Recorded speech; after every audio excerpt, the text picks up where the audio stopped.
With these irons, Cobra say that they are paving the way for a whole new type of game improvement iron.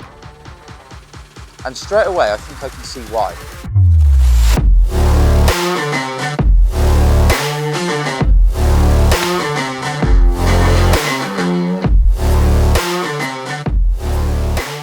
So first impressions of these irons, they really do not look like game improvement irons. They do look exactly like what Cobra are saying.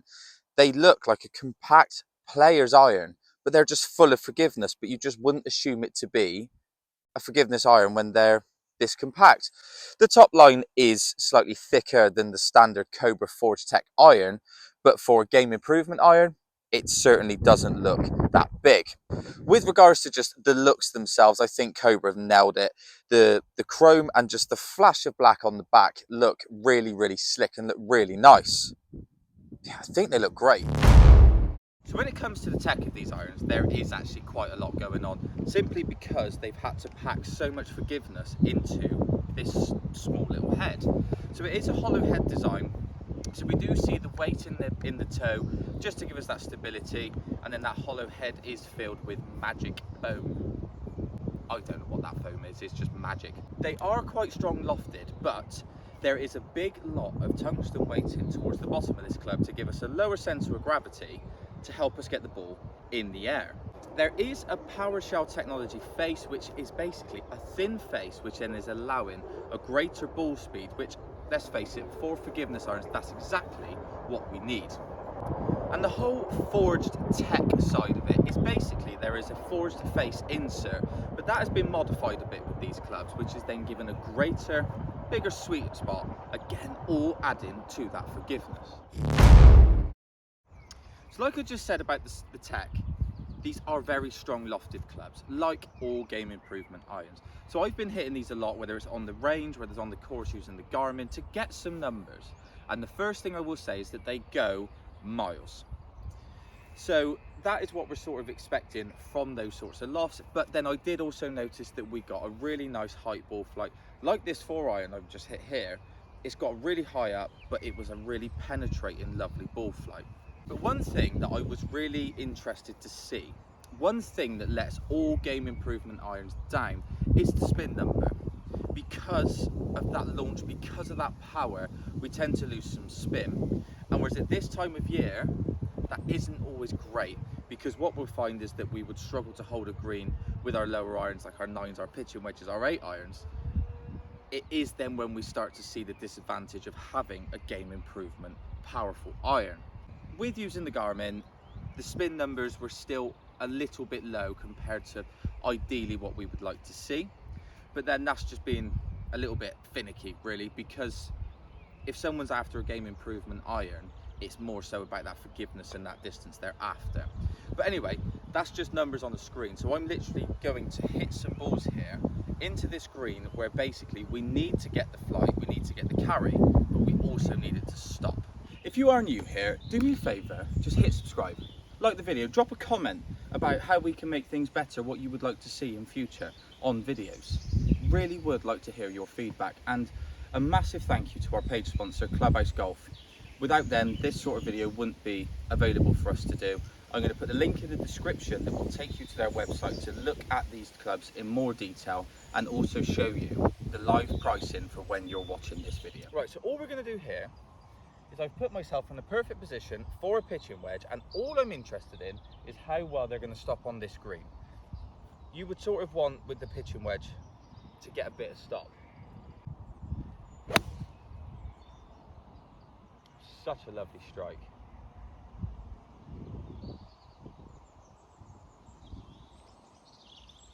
Wow. Ah. Scrap that one. Wait for it, that's going to be absolutely awesome. No, it stayed at the hill.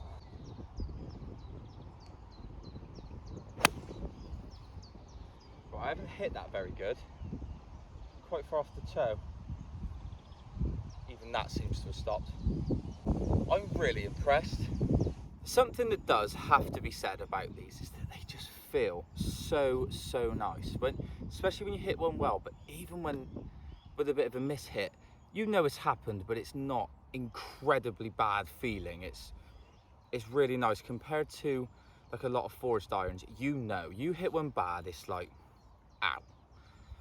They just feel, genuinely, they feel like a proper forged iron, which is so impressive for something that is physically designed to just be like a major forgiveness club.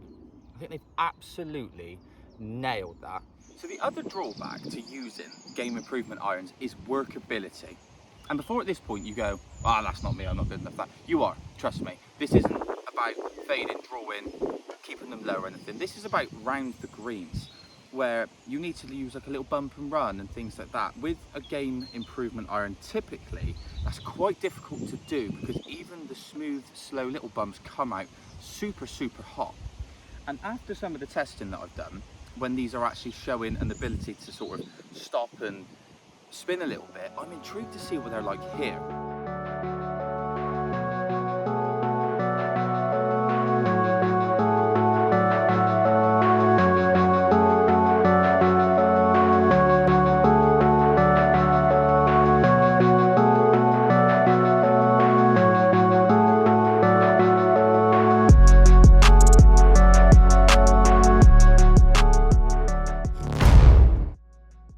So to round up, I really, really like them. I think Cobra have done exactly what they've promised with everything that they've said. They've created a really, really forgiving, players looking iron. That is exactly what it is. It is still something I would say is aimed more for the mid to higher handicap region of players, just solely with how hot and how far they go. That might not be as appealing to, you know, your lower handicappers, your really good players. But for your average daily golfer, these are absolutely incredible. I think if I had to put them in a category, I'd say they're like the one step up from the game improvement iron. I don't think they're quite in that category because simply of how nice and controllable they are for that region of club. So that sounds a bit waffly, but I'm trying to categorize something that is, for me, is quite new. Smashed it.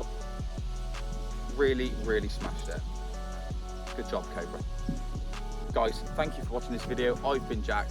Please don't forget to put in the comments anything you want to see in the future, anything you think I can do better. I do apologise about the wind noise today. The actual proper mics decided to fail right at the beginning, so we resorted to backup mics. Thank you for watching. Don't forget to subscribe.